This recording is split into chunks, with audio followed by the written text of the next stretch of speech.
बच्चों let's read the question. The question says which of the following muscular disorder is inherited. Question के अंदर हमें कुछ muscular disorder given है और हमें बताना है इनमें से कौन सा डिसऑर्डर इनहेरिटेड है. That means generation to generation वो पास ऑन होगा.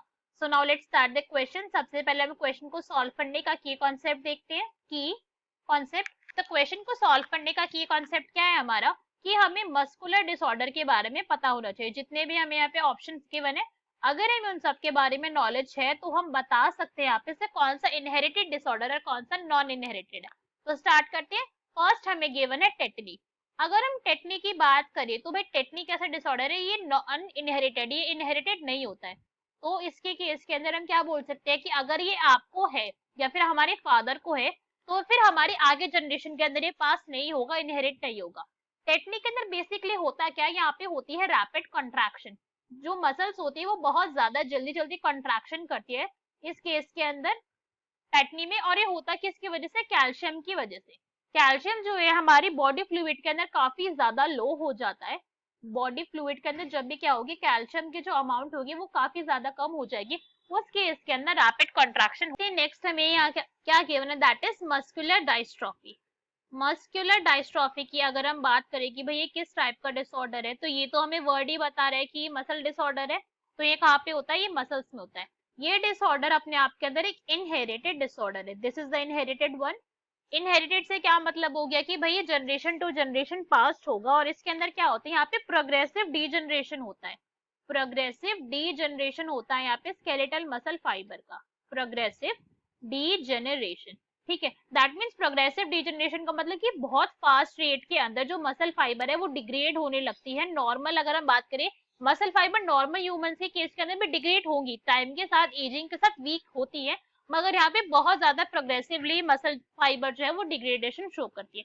अगर हम बात करें कि भाई मस्कुलर डायस्ट्रोफी के अंदर इनहेरिटेड ये जो हो रहा है, दैट मीन्स ये जो डिजीज है वो इनहेरिटेड हो रही है. प्रोटीन होता है which is known as dystrophin. Protein form होता है डायस्ट्रोफिन. मस्कुलर डायस्ट्रोफी के अंदर इस प्रोटीन की फॉर्मेशन नहीं होती. तो इस प्रोटीन का क्या है, इस प्रोटीन का काफी ज्यादा इंपॉर्टेंट रोल होता है. अगर ये प्रोटीन नहीं बना तो जो हमारी मसल्स होती है वो होने लग जाती हैं डिग्रेड. मसल का यहाँ पे क्या हो जाता है, डिग्रेडेशन स्टार्ट होता है. इसी वजह से इस डिजीज को हम क्या कह रहे हैं, अब आप इस पॉइंट को समझ सकते हो कि डिजीज इनहेरिटेड क्यों है. बिकॉज एक्चुअली में यहाँ पे सारा का सारा रोल किसका है, प्रोटीन का है. और प्रोटीन कैसे कोड हुआ होगा, प्रोटीन कोड हुआ होगा एक आरएनए से.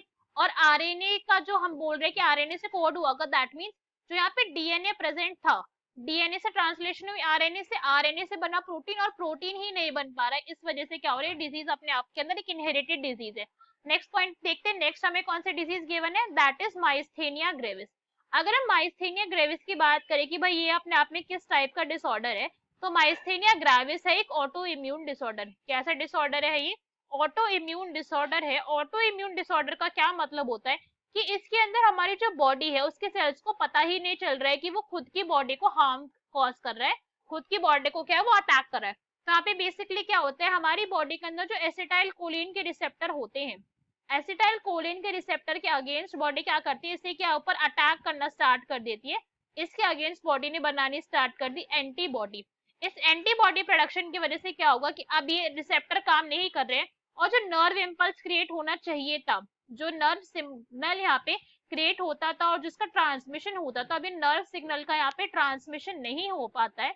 और इस नर्व सिग्नल के ट्रांसमिशन नहीं होने से क्या होगा कि भाई अब जो मसल्स थी वो कॉन्ट्रैक्ट ही नहीं करेंगी और मसल्स जो है वो ऐसे ही रहती है, कॉन्ट्रैक्शन शो नहीं करते. ऐसा केस तक आ जाते कि पर्सन को पैरालिसिस हो जाती है. आपने कई बार सुना होगा पैरालिसिस, पर्सन को देखा हो तो उनकी जो मसल है वो कॉन्ट्रैक्ट करती नहीं, बिल्कुल ही लूज पड़े हुए, कुछ मूवमेंट ही नहीं शो कर पाते.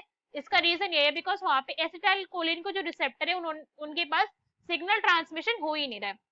ये भी हमें पता चल गया. नेक्स्ट हमें यहाँ पे क्या गिवन है, दैट इज बॉटलिज्म. बॉटलिज्म, ठीक है. अगर हम बॉटलिज्म की बात करें कि भाई बॉटलिज्म एक रेयर एंड डेंजरस टाइप की फूड पॉइजनिंग डिसऑर्डर है, फूड पॉइजनिंग की डिजीज है. इसके अंदर क्या होती है, हमें पॉइजनिंग हो जाती है और ये होती किसके वजह से, it is caused due to a bacteria which is known as clostridium botulinum. एक बैक्टीरिया है जिसकी वजह से हमें ये डिजीज कॉज होती है. क्वेश्चन के तरफ से क्या पूछा गया था कि इनहेरिटेड कौन सा डिजीज है, तो देखते हैं भाई. टेटनी तो इनहेरिटेड है नहीं, अभी हमने बोला था कि वो हो किसकी वजह से रही है, वो तो कैल्शियम जब हमारी बॉडी फ्लूइड के अंदर कम है तब होता है. तो ये तो इनकरेक्ट हो गया टेटनी. मस्कुलर डायस्ट्रॉफी जरूर हो रही थी, बिकॉज अल्टीमेटली ये हो किसकी वजह से रहती है, प्रोटीन की वजह से होती है, डायस्ट्रोफिन की कमी की वजह से। और प्रोटीन कोड किससे होता है, होता तो वो डीएनए से, अभी हमने देखा था डीएनए आरएनए बनेगा डीएनए से और फिर आरएनए से प्रोटीन कोड होगा, तो this is correct. C is myasthenia gravis, नहीं ये ऑटो इम्यून डिसऑर्डर है। एंड डी इज बोटुलिस, भाई ये तो फूड पॉइजनिंग का डिसऑर्डर है, तो इसका मसल से कोई भी लिंक नहीं है। So our correct answer is B, that is muscular dystrophy. Hope you understood it well. Best of luck. Thank you.